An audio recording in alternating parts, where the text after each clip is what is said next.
Nós vamos dar continuidade à nossa exposição em Atos, capítulo 1.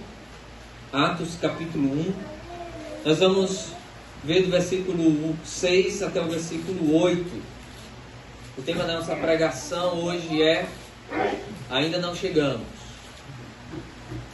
Ainda não chegamos. Ainda não chegamos. E o tema que eu coloquei para todo o livro é a obra de Cristo continuada na vida dos discípulos por meio do Espírito Santo. Então esse é o tema que eu gostaria de destacar de todo o livro de Atos, tá? E esse nosso pequeno trecho aqui tem como tema Ainda não chegamos.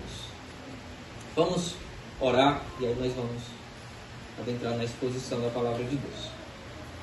Nós te louvamos, Senhor, por tua graça. Te louvamos porque ela se manifestou poderosamente sobre nosso pecado, sobre nossa rebeldia contra o Senhor. O Senhor, sendo gracioso e misericordioso, nos deu a Cristo, perdoando os nossos pecados. E não somente nos perdoando, mas nos fazendo assentar nos lugares celestiais em Cristo. Participamos, então, das bênçãos espirituais que o Senhor tem.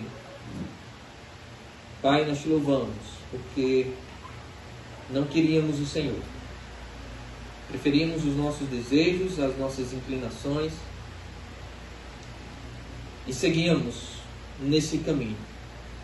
Mas a tua palavra diz que o Senhor fez cair sobre Cristo as nossas iniquidades. E Ele a levou, perdoando os nossos pecados. Obrigado, Senhor. Fala também aos nossos corações através da tua palavra que está sendo exposta. Queremos aprender do Senhor. Queremos conhecer a tua verdade. Queremos anunciar o nosso grande Rei Jesus Cristo a este mundo. Reina, Senhor, para todo sempre. Nós te louvamos e agradecemos. Amém. Se você é pai, uma das coisas que você já ouviu quando você está viajando com seus filhos é a famosa pergunta: já chegamos? Já chegamos? E às vezes você nem precisa ter andado muito para que essa pergunta surja. E ela vai continuar. Ela vai continuar até chegar ao destino. Já chegamos, papai? Já chegamos, papai? Essa é uma frase célebre, né? E parece que Jesus Cristo, nesse texto aqui que nós vamos estudar, versículo 6 até o versículo 8, parece que Jesus teve uma experiência parecida com seus discípulos aqui, quando eles perguntam sobre um negócio de restauração do reino a Israel. E a resposta que Jesus vai dar é semelhante à que damos aos nossos filhos. Ainda não. Ainda não. Eu poderia acrescentar, mas falta pouco. Irmãos, durante os 40 dias que Jesus passou entre os seus discípulos, ressurreto, ensinando as coisas concernentes ao reino de Deus, surgiu uma questão, e uma questão muito importante. Uma questão muito importante para aqueles discípulos. Eles sabiam que eles não iriam passar mais muito tempo ali com o Senhor, e eles queriam fazer uma pergunta. Seria a pergunta-chave. Eles não teriam mais oportunidade de pessoalmente fazer essa pergunta, e eles perguntam algo que é muito importante e que acreditamos que é importante porque Lucas registra essa pergunta. Ele registra essa pergunta e não as outras muitas perguntas que os discípulos poderiam ter feito durante esses 40 dias após a ressurreição do Senhor Jesus Cristo. Vejamos versículo 6 até o versículo 8 do capítulo 1 de Atos. Então, os que estavam reunidos lhe perguntaram: Senhor, será este o tempo em que restaures o reino a Israel? Respondeu-lhes Jesus: Não vos compete conhecer tempos e épocas, ou épocas, que o Pai reservou pela sua exclusiva autoridade. Mas recebereis poder ao descer sobre vós o Espírito Santo, e sereis minhas testemunhas, tanto em Jerusalém, como em toda a Judéia e Samaria, e até os confins da terra. Irmãos, o questionamento do versículo 6 dos discípulos vai desencadear então na grande comissão, na comissão dos discípulos como testemunhas do Senhor ao mundo. E ele recebe, essa pergunta, ela vai receber duas respostas importantes. Essa pergunta dos discípulos: Senhor, este é o tempo em que restauras o reino a Israel? Essa pergunta vai receber duas respostas do Senhor, e duas respostas que nos ajudarão a compreender alguns aspectos do reino de Deus. Tá? Lembrando que os discípulos passaram 40 dias. E durante esses 40 dias, no versículo 3 do capítulo 1, o Senhor estava falando sobre... Vocês podem olhar aí?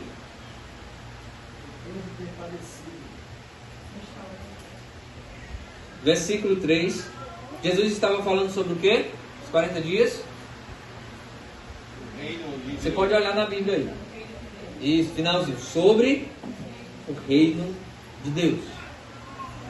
Então imagine aí 40 dias com o Senhor ressurreto dentre os mortos, sanando as perguntas, os questionamentos dos discípulos, explicando detalhes a respeito do reino de Deus. E essa pergunta que os discípulos fazem é por causa desse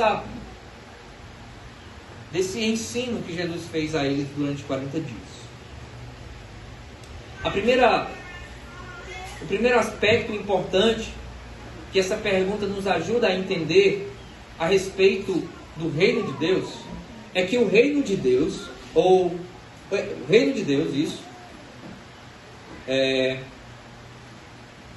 representa ou implica em uma restauração de Israel. O reino de Deus implica, ou a chegada do reino de Deus, implica em uma restauração nacional de Israel. E essa expectativa da restauração da nação de Israel era uma perspectiva ou uma expectativa válida. Não era equivocada. Veja o versículo 6. Então os que estavam reunidos lhe perguntaram: Senhor, será este o tempo em que restaures o reino a Israel? Irmãos, a expectativa de restauração do reino de Israel era real e muito vívida no coração dos judeus. Deus havia feito uma aliança com os patriarcas, com o seu povo. Uma aliança de que a nação de Israel se tornaria uma grande bênção para todo o mundo. Se tornaria uma nação grande, uma nação poderosa, política, mas que providenciaria bênção para as nações. E mesmo que a nação tenha desobedecido e sido rebelde, se você olhar toda a história de Israel, você vai perceber essa rebeldia de Israel, essa desobediência de Israel, o desvio de Israel dos propósitos estabelecidos por Deus. Deus, ainda assim, traria uma restauração para o governo, para a nação de Israel. Deus havia dado, irmãos, promessas a seu povo, de que Israel um dia, como nação, seria restaurado, e experimentariam grandes bênçãos, as bênçãos que eram prometidas aos patriarcas. Essas bênçãos incluiriam um poder político mundial de Israel, poder esse que nunca houve antes em toda a história, nem mesmo na época de Salomão, de modo que todos os reinos da terra se submeteriam ao rei de Israel. Existia uma expectativa por parte da nação de Israel de que o seu reino, a nação de Israel, seria restaurada, o reino de Israel seria restaurado e se tornaria uma grande potência no mundo. E essas promessas foram ratificadas. Elas foram ratificadas pelos profetas. Se você olhar os profetas, aquilo que os profetas falam, denunciando a desobediência do povo de Israel, Jeremias vai falar sobre isso, Ezequiel, todos eles denunciando a desobediência, a idolatria do povo de Israel, mas ao mesmo tempo em que eles denunciam isso, existe esperança para Israel. Nas profecias dizem: vocês se tornarão uma grande nação, o Senhor vai perdoar o pecado de vocês, vocês vão ser abençoados. Por quê? Porque a palavra do Senhor não falha. Deus prometera. Deus prometeu que a nação de Israel seria abençoada. Um homem chamado Michael Vlach vai dizer que um dos temas principais do Antigo Testamento é sobre a restauração de Israel. E quando você olha de fato para as profecias, para o Velho Testamento, você percebe esse tema tão nítido sobre a restauração de Israel. De que a nação iria experimentar, ou irá experimentar, um tempo de prosperidade, de justiça, de paz, de bênçãos como nunca houve. Ezequiel, por exemplo, capítulo 36, versículo 22 e 23, que fala da nova aliança. Jeremias também, que fala da nova aliança. Joel também, que fala da nova aliança. Apontam para o fato de que Israel se tornará essa grande bênção para o mundo. Será restituída o poder de Israel. E ainda mais. Nós não vamos olhar todos esses textos, mas por favor anote esses textos. Ezequiel, capítulo 36, 22 a 30. Jeremias 30, versículo 1 até o versículo 3. Adiante também, se você quiser continuar, vai falar sobre isso. Profeta Joel, capítulo 3, versículo 20. Irmãos, essa era a expectativa dos discípulos. Essa era a expectativa dos discípulos. Eles estavam com o Senhor ressurreto. Ali diante deles, eles haviam, depois da ressurreição do Senhor, aprendido muitas coisas a respeito do reino de Deus. Certamente sendo esclarecidos pelo Senhor durante esses 40 dias. Ideias equivocadas a respeito do reino de Deus eram esclarecidas por Jesus, como essa aqui. Os discípulos perguntam, questionam a respeito do reino restaurado de Israel, e o Senhor os corrige em certa medida, tá? Nós vamos ver. Mas note que os discípulos não perguntam se o Senhor vai restaurar o reino de Israel. Ou é essa a pergunta dos discípulos? O Senhor vai restaurar o reino a Israel? Eles não queriam saber se sim ou não. Isso já estava pressuposto. A pergunta pressupunha que eles tinham convicção de que o reino de Israel seria restaurado. A resposta de Jesus, prestem atenção, que a resposta de Jesus não inclui uma repreensão ou correção nessa crença que os discípulos tinham da restauração de Israel. Jesus não repreende dizendo, por exemplo, olha, peraí, vocês estão equivocados. Quem falou de restauração de Israel, da nação de Israel? Não, existe uma restauração, mas é espiritual. A nação de Israel não vai experimentar mais nada. Foram desobedientes, pronto, já não tem mais nada para fazer com eles. Jesus não fala isso. Jesus não repreende a crença que eles tinham dessa restauração e a compreensão deles. Versículo 7. Responderam Jesus: não vos compete conhecer tempos ou épocas que o Pai reservou pela sua exclusiva autoridade. A compreensão deles com respeito à restauração de Israel não estava equivocada. Não estava equivocada. Por algumas razões. Primeiro, como vimos, há claramente promessas de restauração ainda a serem cumpridas para o povo de Israel, para a nação. E elas estavam intimamente relacionadas com a vinda do Messias. Então eles estavam na expectativa. O Messias veio, o Espírito Santo está vindo. O que resta aí? Não é isso que os profetas predizem a respeito da restauração de Israel? A segunda razão que a pergunta deles, ou que a crença não estava equivocada, é que a promessa da vinda do Espírito Santo sobre eles, feita por Jesus Cristo, era um importante sinal da tão esperada restauração da nação, como predito pelos profetas. Ezequiel vai dizer, olha, derramarei o meu Espírito sobre vocês. Joel vai dizer: eu derramarei sobre vocês o meu espírito e toda a carne. E aí continua a descrição lá de coisas que não ainda aconteceram. Terceira razão pela qual a crença ou a expectativa de restauração dos discípulos não estava equivocada é que seria improvável que os discípulos estivessem totalmente equivocados em suas percepções do reino depois de terem recebido instruções a respeito do reino de Deus durante 40 dias com o Senhor. Certamente o Senhor os tinha corrigido algum equívoco, se havia algum equívoco. Então, irmãos, o Senhor Jesus Cristo, portanto, não os repreendeu ou não contestou a expectativa da restauração do reino de Israel. O que Jesus contesta é a expectativa imediata dos discípulos dessa restauração. O que Jesus responde ou o que Jesus contesta, corrige, é com respeito a o quando isso vai acontecer. O quando isso vai acontecer. Os discípulos, será este o tempo? Será nessa época? Porque não existe mais nada para ser cumprido, parece-nos. Será nesta época agora que vai acontecer a restauração de Israel?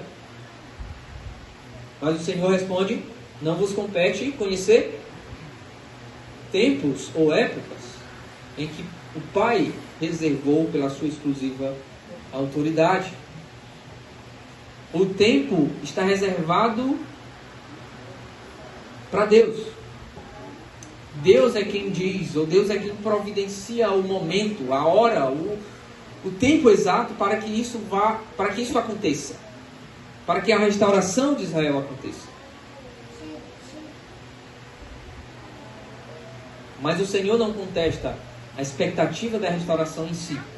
Ele contesta a expectativa imediata, mas não contesta a restauração em si. O fato de que um dia a nação de Israel experimentará uma restauração futura, uma exaltação.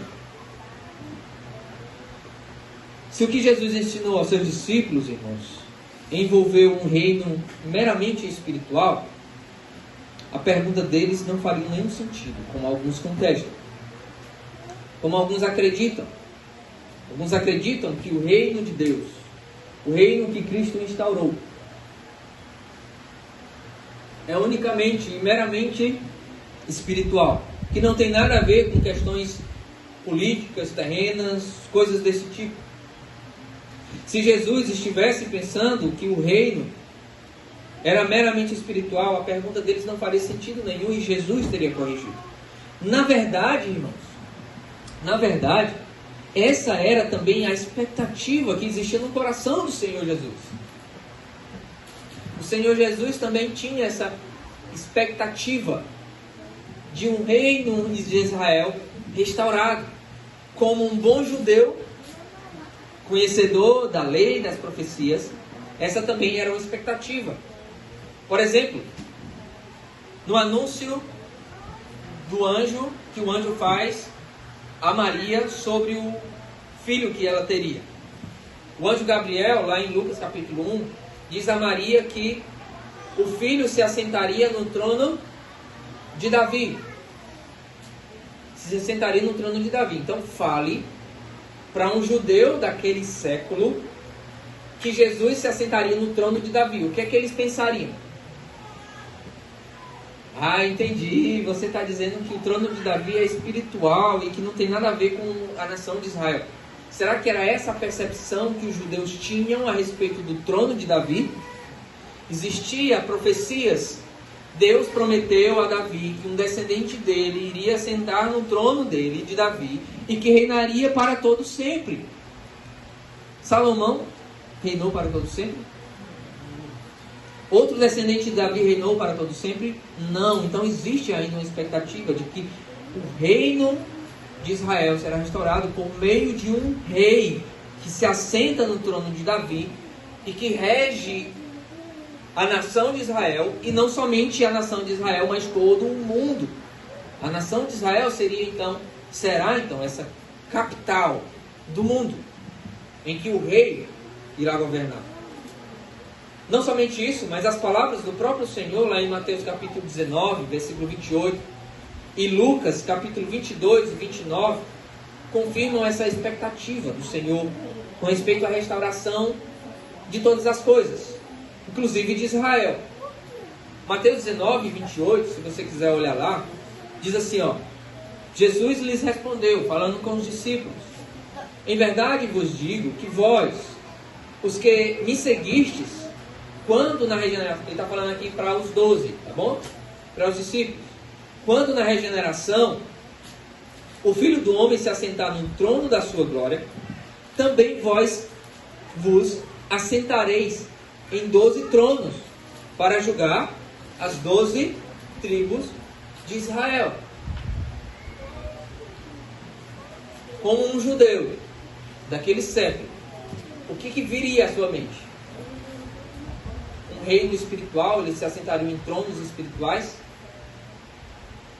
Versículo 29 do capítulo 22 de Lucas, diz assim: assim como o meu Pai, Lucas 22, 29, assim como o meu Pai me confiou o reino, eu vos confio. Versículo 30, para que comais e bebais a minha mesa no meu reino, e vos assentareis em tronos para julgar as 12 tribos de Israel. Em Apocalipse a gente vê esses tronos e os apóstolos sentados para julgar as 12 tribos de Israel. O julgar aqui não seria o condenar, mas o reinar sobre elas, o ser juízes sobre a nação de Israel, sobre as tribos de Israel. Irmãos, nessas passagens, Jesus fala de uma futura regeneração da terra, quando ele volta na sua segunda vinda, e que os apóstolos experimentarão desse reino também, se assentarão em tronos para julgar a Israel, para serem juízes da nação de Israel. Em Mateus capítulo 23, versículo 37 a 39, Lucas 13, 34 ao versículo 35, são passagens paralelas, evidenciam a espera de Jesus, a expectativa de Jesus pela restauração futura de Israel. Muitas vezes somos críticos dos discípulos quando nós chegamos nesse texto aqui. Nós os acusamos de serem materialistas, de que só pensam em bênçãos terrenas, não pensam nas coisas celestiais, nas coisas espirituais. Mas quando nós olhamos para a Bíblia, para as promessas a respeito da restauração, essa restauração não envolve apenas a salvação e o perdão de pecados, não envolve apenas bênçãos espirituais, envolve também, mas não somente isso, envolve bênçãos terrenas, uma restauração nacional de Israel, da terra de Israel. E nós podemos comprovar isso com Ezequiel, capítulo 36, versículo 22 ao versículo 30, que eu quero que você leia quando chegar em casa, tá bom? Essa expectativa, irmãos, portanto, por parte de muitos, podia até ser uma expectativa puramente materialista, tá? Podia ser, como nós vemos, por exemplo, as pessoas querendo tornar Jesus Cristo Rei, quando ele se multiplica os pães, pensando em quê? Em comer bastante, até encher a pança. Até que eles atravessam um rio, um lago grande, vão à procura de Jesus, e Jesus diz: vocês estão aqui para quê? Vocês estão aqui só para comer, é? Vão trabalhar vocês? Vão trabalhar pelo que realmente importa? Existiam sim egoístas, pessoas que queriam se vingar do governo romano, mas nós não podemos dizer isso, nós não podemos aplicar esse sentimento à pergunta dos discípulos aqui. Nós acreditamos que essa pergunta era uma pergunta sincera, uma pergunta válida. Ou, perdão, não a pergunta, mas a expectativa da restauração. Era uma expectativa válida. O Senhor havia passado 40 dias ensinando a respeito do reino. A expectativa deles estava a 1000. Mas o verso 7 é a resposta de Jesus a esse questionamento sobre a restauração. Verso 7. Não vos compete conhecer tempos ou épocas que o Pai reservou pela sua exclusiva autoridade. A resposta do Senhor, irmãos, nos impede, então, de achar que o reino que Jesus inaugurou é meramente espiritual. É também, mas envolve uma expectativa de restauração de todas as coisas. O Senhor corrige os discípulos porque eles queriam saber o tempo, a hora exata, que só pertence a Deus. Eles eram como nós. Nós queríamos saber qual era o momento certo das coisas. Eles eram como nós, que queremos que as coisas aconteçam num estalar de dedos. Eles eram como nós, que queremos às vezes que as coisas aconteçam do jeito que a gente espera. Mas Jesus corrige a pergunta dizendo: olha, vocês não precisam saber do tempo. Isso está reservado para Deus. Isso nos faz lembrar daquilo que Jesus Cristo diz em Mateus 24, que ninguém sabe o dia da vinda do Filho do Homem, nem os anjos do céu e nem o Filho próprio, mas o Deus. Está reservado para Deus esse dia. A pergunta que devemos fazer é: por que é importante que o reino de Israel seja restaurado? Por que é que Lucas deixou isso registrado? Por que é que Por que é que Lucas escolheu exatamente essa pergunta para destacar? O que é que isso implica? Irmãos, o reino restaurado de Israel implica na restauração de todas as coisas.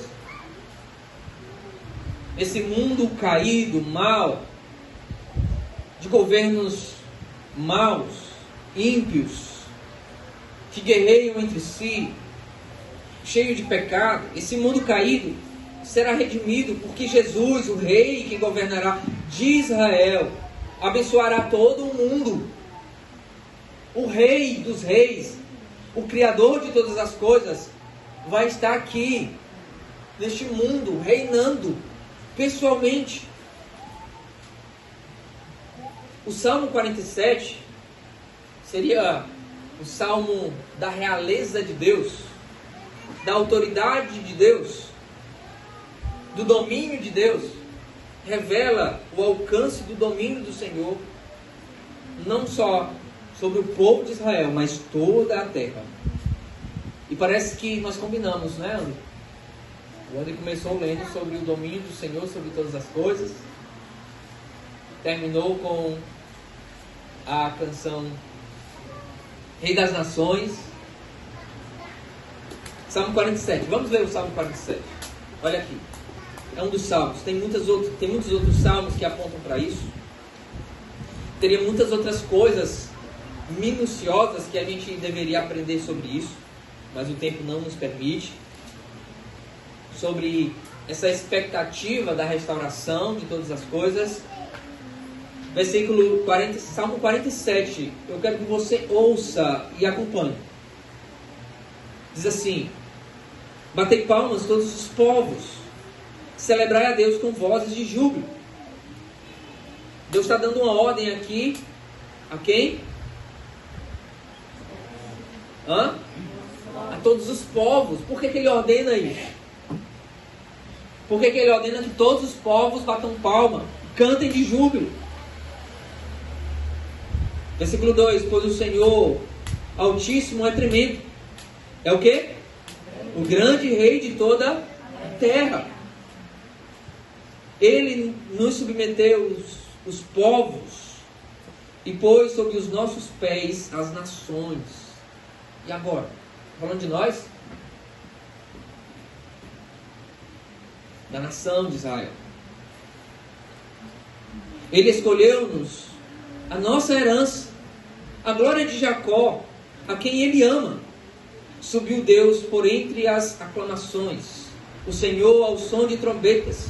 Salmodiai a Deus, cantai louvores. Salmodiai ao nosso Rei. Versículo 6, cantai louvores. Versículo 7, Deus é o Rei de toda a terra. Salmodiai com harmonioso cântico. Deus reina sobre as nações. Deus se assenta no seu trono. Os príncipes dos povos se reúnem. O povo de Deus, de Abraão, porque a Deus pertence os escudos da terra. E ele se exaltou gloriosamente. O que nós temos aqui é algo magnífico. Algo que aponta para a soberania e poderio soberano do nosso grande Deus. Chamando as nações a cantarem a Ele, a adorarem a Ele. Porque Ele é um grande Rei de toda a terra. Haverá uma restauração completa e eficaz de todas as coisas quando Cristo se assentar no seu trono para reger todas as coisas. Ah, mas Cristo não está sentado no trono? Jesus Cristo está à direita do Pai, regendo todas as coisas. Ele já é o Rei. Ele já é o Rei. Ele já é Senhor sobre todas as coisas. Mas ainda não. Porque nem todas as nações se submetem a Deus. Ou se submetem? Não. Nem todos os povos se submetem a Deus, ao senhorio de Cristo. Mas há uma expectativa de que um dia tudo isso vai acontecer. De que os povos se renderão a Cristo, ao Rei de toda a terra. Ao Rei de toda a terra. Isso revela para nós, irmãos, o caráter irrepreensível de Deus. Revela que Deus é um Deus de palavra. Ele é fiel àquilo que Ele promete. Suas promessas não são meias palavras. Elas se cumprem. Independentemente das falhas dos homens, o Senhor é soberano e fiel à sua palavra. O Senhor fez promessas a Israel. Algumas já cumpridas em Cristo. Algumas foram cumpridas, mas outras ainda não foram cumpridas. Estão aguardando ainda o cumprimento perfeito. Revela também que o nosso grande Deus é um Deus misericordioso para com todos os povos, para com o povo de Israel principalmente, sendo tão rebelde, desviando-se dos caminhos de Deus, e Deus dizendo: olha, eu quero juntar vocês como uma galinha faz com seus pintinhos. E aí Jesus diz: um dia vocês vão me ver e vão dizer: bendito que vem em nome do Senhor. E todas as pessoas se arrependerão.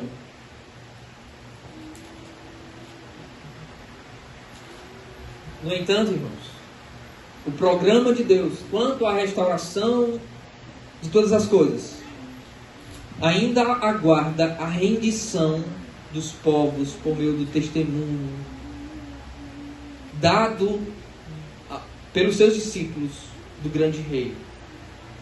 Atos capítulo 3, versículo 19. Atos capítulo 3, versículo 19. Algo interessante aqui. Atos 3, 19 e 21. Atos 3, 19 e 21. Há uma ordem aqui dada por Pedro, assim, versículo 19: arrependei-vos, pois, e convertei-vos para serem cancelados os vossos pecados, a fim de que da presença do Senhor venham tempos de refrigério. Que tempo de refrigério é esse? E que envie Ele, o Cristo, que já vos foi designado, Jesus, ao qual é necessário que o céu receba até os tempos da restauração de todas as coisas, de que Deus falou por boca dos seus santos desde a antiguidade, ou desde o princípio. Há uma expectativa de um reino ser restaurado, e que, portanto, toda a terra será restaurada. Mas enquanto isso não acontece, nós clamamos: arrependam-se, arrependam-se, para que vocês experimentem tempos de refrigério.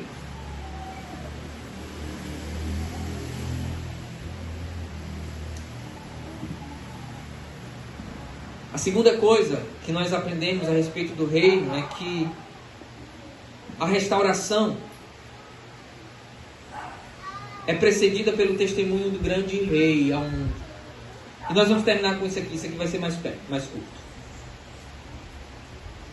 A restauração é precedida pelo testemunho do grande rei ao mundo. Tá? Esse aqui é o segundo ponto. E último.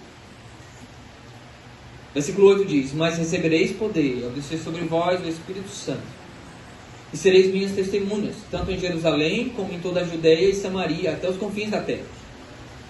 Existe uma conjunçãozinha aqui, se você sabe um pouquinho de português, eu não sei, eu pesquei, tá? Uma conjunçãozinha adversativa, mas... E ela está destacando aqui um contraste, tá? Entre a pergunta dos discípulos, / resposta do Senhor, e aquilo que Jesus diz no versículo 8. Seria assim: o tempo do reino restaurado não vos compete saber, vocês, meus discípulos. Vai acontecer. Vocês têm uma expectativa válida. Mas o tempo não cabe a vocês. Somente o Pai sabe. Mas há algo ainda que será necessário que aconteça. Vocês serão minhas testemunhas. E para isso vocês receberão o Espírito Santo. A vinda do Espírito Santo sobre o povo, então, marcaria essa era messiânica. O início dela. Mas que ainda não era o tempo da restauração final de todas as coisas. No entanto, o reino já foi inaugurado. É o que nós chamamos de já, mas ainda não. E o rei já foi anunciado. Os discípulos agora têm uma grande e importante tarefa: anunciar ao mundo o grande rei do universo. O rei de toda a terra. No mundo antigo, no mundo do primeiro século, especialmente os romanos, quando alguém era entronizado como rei, essa nova autoridade começava a atuar, mas por meio dos mensageiros que percorriam todo o território do reino com a seguinte notícia: nós temos um rei. E essa exclamação pressupunha que aqueles que ouviram isso, nós temos um rei, se submetam a esse rei que está posto sobre os povos. E é isso que Jesus está falando que deve ser feito. Enquanto a restauração de todas as coisas não acontece, vocês devem sair e anunciarem que há um rei e que as pessoas precisam se submeter a esse novo rei que irá reinar efetivamente no momento certo que Deus estabeleceu, que Deus estabelecerá. E os discípulos entenderam isso muito bem, irmãos. Os discípulos entenderam que enquanto as coisas não chegam ao fim, eles precisavam anunciar esse rei que já foi anunciado, que já está à destra do Pai, mas que vai reinar sobre todas as coisas. Os discípulos entenderam isso. Pelo menos os 3 discursos do apóstolo Pedro em Atos, entre Atos capítulo 2 até Atos capítulo 5, é isso? Atos capítulo 5. Atos capítulo 4, nós temos ali Pedro falando, chamando as pessoas a se arrependerem, a se renderem ao senhorio de Cristo. Atos capítulo 2, versículo 14 a 36.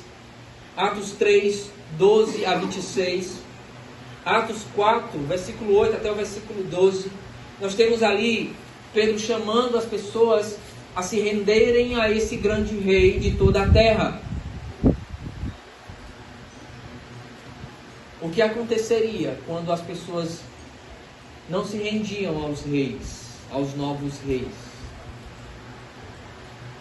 Eles eram levados cativos. Eles eram mortos. Eles eram punidos porque não se submetiam ao rei. Pedro está chamando a atenção das pessoas, se arrependam. No capítulo 2, depois que Pedro fala das credenciais do grande rei Jesus Cristo Nazareno, que foi morto pelas mãos do povo de Israel, eles perguntam, no versículo 37 do capítulo 2, o que nós vamos fazer agora? Sendo que agora existe esse rei, o que a gente deve fazer? E Pedro responde, no versículo 38, respondeu-lhes Pedro, o que é?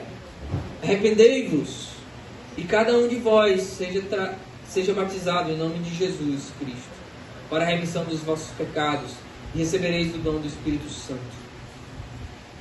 Arrependei-vos, e sejam batizados. O arrependimento representava rendição ao senhorio de Cristo. O batismo representava a identificação que eles agora tinham com esse grande rei. O batismo dizia para os povos, para as pessoas, que nós pertencemos a esse rei, Jesus Cristo. Nós somos chamados a testemunhar de Jesus como Senhor de toda a terra, como o grande rei de toda a terra. Ele é o Criador de todas as coisas. Todos os povos devem render louvor e honra a Ele, porque Ele é o grande rei e o Criador.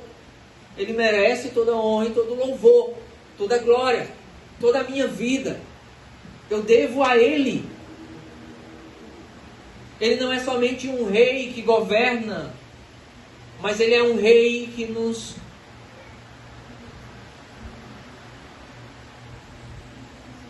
move. Capítulo 17 de Atos.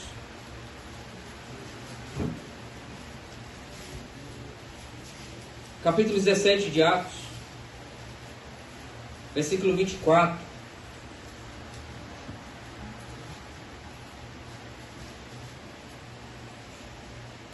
Capítulo 17 de Atos diz assim: o Deus que fez o mundo e tudo que nele existe, sendo Ele Senhor do céu, só do céu e da terra, que não habita em santuário feito por mãos humanas, nem é servido por mãos humanas, como se de alguma coisa precisasse, pois Ele mesmo é quem a todos dá a vida, respiração e tudo mais. É Ele. Ele não é somente um rei como os outros reis, mas Ele é Deus. Por Ele nós vivemos, por Ele nos movemos, por Ele existimos.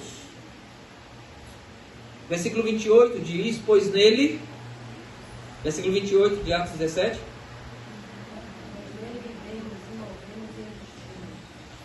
como alguns dos vossos poetas têm dito, porque dele também somos geração. Esse grande rei, ele é a razão da nossa existência. Nos movemos, existimos, nós respiramos, nós andamos, porque existe esse grande rei.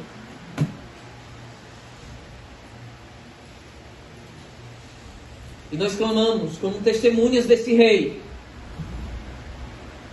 que você se arrependa e viva para Ele. Creia nele, para que você experimente tempos de refrigério. Um dia Ele virá em grande glória. Filipenses capítulo 2 vai falar que todo o olho verá, todo joelho se dobrará, porque Ele é Senhor de todas as coisas. A expectativa dos discípulos estava correta, irmãos. Mas eles tinham uma tarefa para fazer antes que a restauração de todas as coisas acontecesse. Anunciar o grande rei de toda a terra. Ele é a razão da sua vida. Eu queria só destacar uma coisa aqui.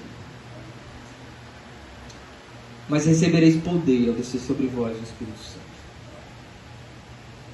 O anúncio desse grande rei implica ou requer o poder do Espírito Santo.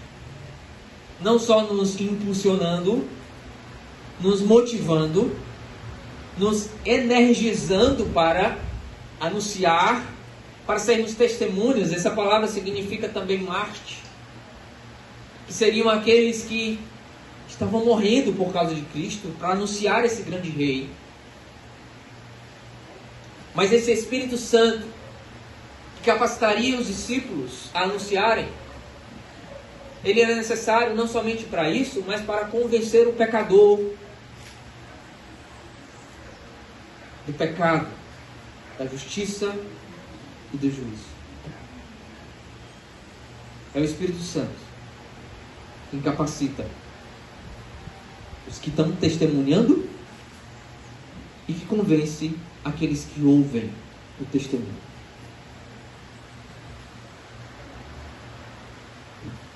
Confiemos no poder do Espírito Santo, irmãos. Proclamemos esse rei. Anunciemos esse rei.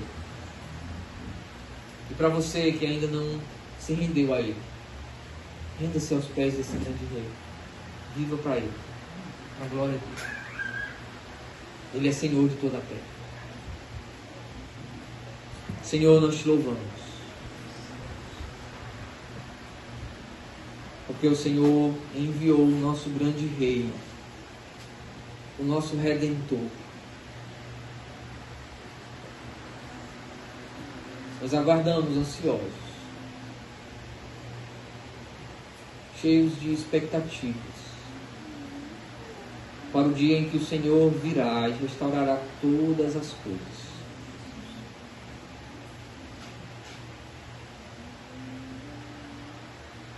Experimentaremos tempos de paz,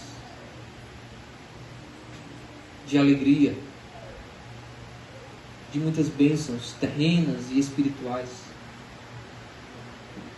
Nós te louvamos, porque o Senhor nos deu essa bendita esperança, de modo que nós não tememos a morte, ao anunciarmos para esse mundo tão hostil o grande rei de toda a terra. Que teu Espírito nos